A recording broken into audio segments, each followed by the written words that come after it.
رمضان کریم کے دوسرے عشرہ میں ہر سحری کے وقت یہ کلمات پڑھ لو، جوان اولاد کی زندگی۔ رمضان کریم کے دوسرے عشرہ میں خاص طور پر سحری کے وقت دعا کی قبولیت کے خاص مواقع ہوتے ہیں۔ اگر آپ اولاد کی حفاظت اور کامیابی کے لیے دعا کرنا چاہتے ہیں تو چند مخصوص کلمات باقاعدگی سے پڑھیں۔ سب سے پہلے یہ دعا پڑھیں: رب ہب لی من لدنک ذریۃ طیبۃ انک سمیع الدعاء۔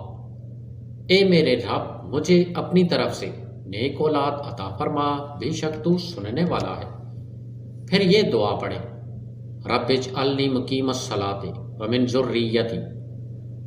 اے میرے رب، مجھے اور میری اولاد کو نماز قائم کرنے والا بنا۔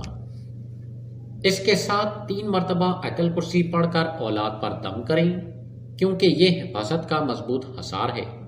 صبح و شام کی طرح سحری میں بھی یہ کلمات پڑھیں: بسم اللہ الذی لا یضر مع اسمہ شیء۔ سچی نیت، آنسوؤں کے ساتھ دعا اور اولاد کی اچھی تربیت کا عزم، یہ سب مل کر اللہ کی حفاظت کو متوجہ کرتے ہیں۔